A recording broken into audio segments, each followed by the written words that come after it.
Hey, have you ever felt like, wow, I just didn't charge enough for that job? Am I gonna make any money at all? If that's how you felt before, this video is for you. We're gonna go over why you should have a minimum price for services in your business. And that's different because you probably offer multiple different services. So there's different levels of that.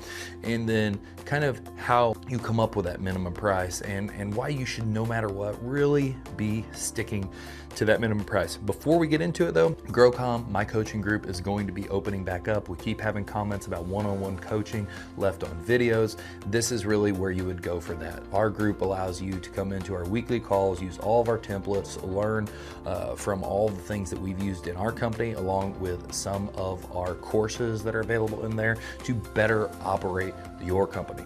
So without further ado, minimum pricing. You have to have a minimum on your services. First and foremost, you have to know what it costs to do business, right?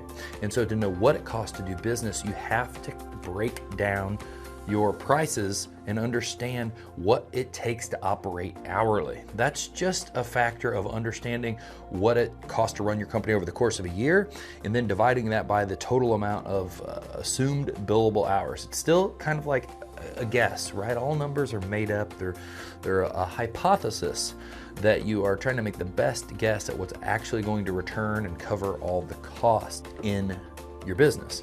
And so once you do that, you can start figuring out, like maybe for mowing, I charge $65 an hour. For landscaping, I charge $150. And for this service, I charge $250.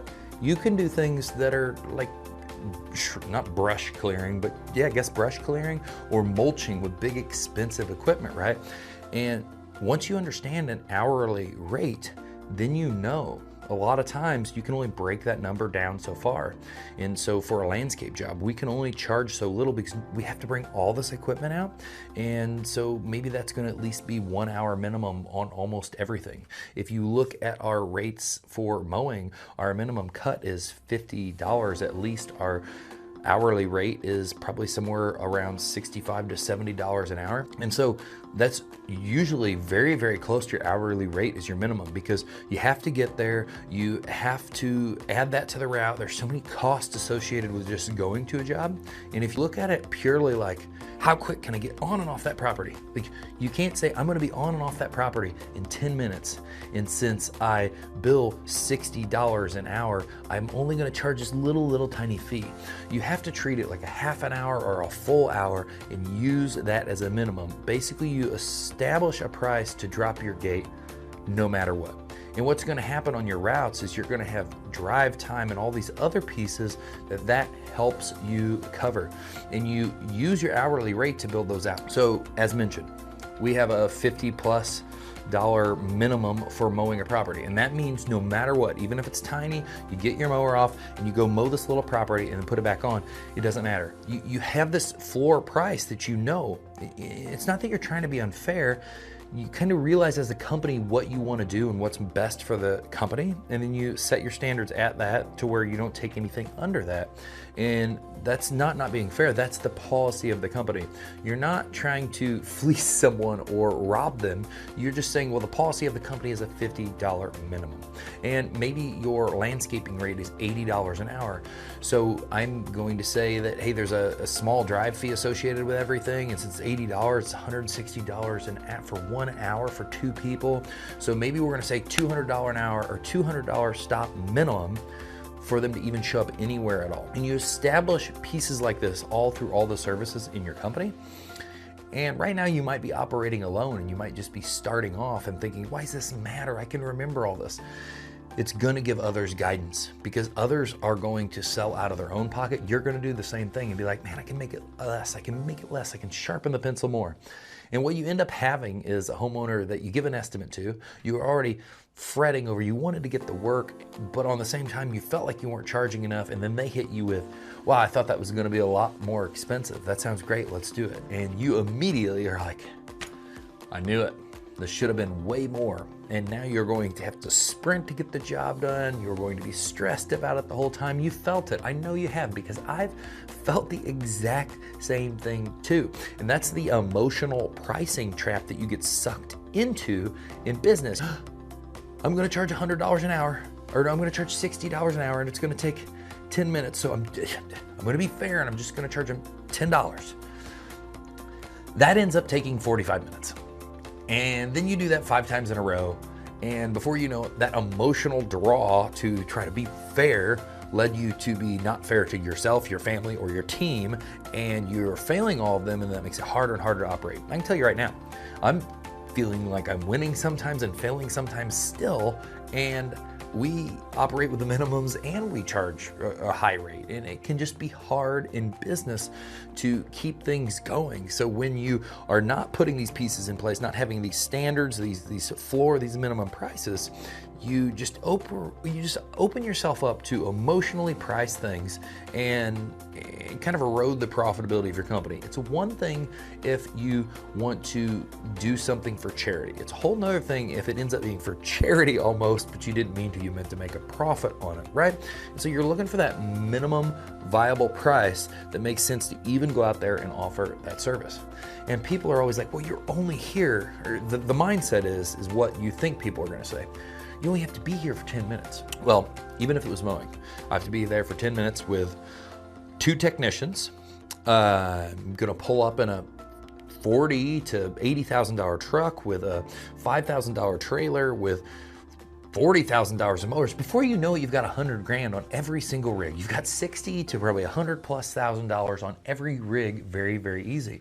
And so if you're only at a property, if people are making even, if the billable rate is $60 an hour and you're at a property for half an hour with 2 people, just the rate alone is the $60, and there's only half an hour. It can seem like so much, but it rolls up so fast. And then that 5 minutes of lost time here because you had to load, and then that 5 minutes of time there. Before you know it, here again, you're headed backwards. And the minimum price allows you to operate within the parameters and the rules of the business. It's just, like I said, this is just our operating procedure. It's our procedure. And then when you say that, you don't ever feel like you're letting anybody down or you're doing something wrong. You're following the procedure, and it gives you confidence to say, here's the price, and then walk away, because you know every time you break this rule, you end up hurting the business, hurting the people in the business, hurting the people involved with the business, or frustrating the client because you have to raise the price, you have to add to the price, or you rush through it trying to do it, and you end up always letting someone down. And so clients, when you have these prices and they know that you're solid and this is what it is, yes, you're going to lose some work. But the goal is to not get all the work in the world, because not all clients are ideal clients. But the ones that are ideal are going to respond to that well. They understand that this person has established what it takes to operate, and they're going to respect that and then end up doing business. And you're going to have very clear communication and transparent relationships with people where you can have raving fans, because you don't try to short it just to make it where you get a job. And then I can't tell you how many times I've tried to do something for less, had to frantically rush to get the job done. If you're watching this and you have a service company, you've done the same thing, and then you end up letting that person down. And then because you have a good conscience, you make it right anyway, and you just keep losing and losing and losing for yourself and the company. So the long-term compounding effect of that is just negative on negative on negative on negative. And I get that you think that if you have like a high minimum or whatever the case may be, that's too much. You feel like you'll get less and less and less work. What you do is, a lot of times a higher price eliminates a lot of people that you don't want to work with, because price shoppers are the people that don't value a service. They care only about price. They don't care about the time value, right? Like how much time they save. That's who you're wanting to work with. And so you cut a lot of that. So you work with the people that value the time and value your service.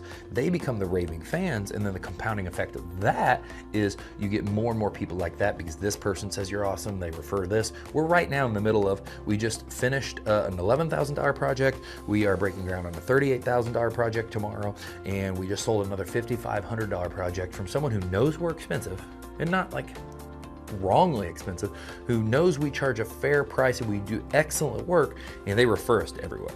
And that's all people that we're going to do work with within a 30-day span, all referred off the main person that we've done job. We've worked on every house they've had at least once, if not multiple times. And that's the compounding effect of having that price and sticking to it, and really making sure you're working with the people that are your ideal clients. And the part that hurts the most, that you don't see, is you're like, I gotta have this work. But it's the cheap clients that end up costing you the most, because you get it, it's never good enough. Since they didn't value the service at the beginning, they valued the price, then they still don't even value that, so then they keep trying to hunt for, well, could you add this? Could you do this? Could you do that? If you've got technicians, it's really easy to act that they don't have the line of management. They don't know, man, should I be saying yes or no to this person? They keep trying to add more. If you're in a budding, growing company, you haven't established the rules of how everyone operates yet, and it just costs more and more and more for your company. So this is why you have to establish minimums, establish them for every service, build that document. I don't care if it's only you operating, start building that as you go, and then live by the rules.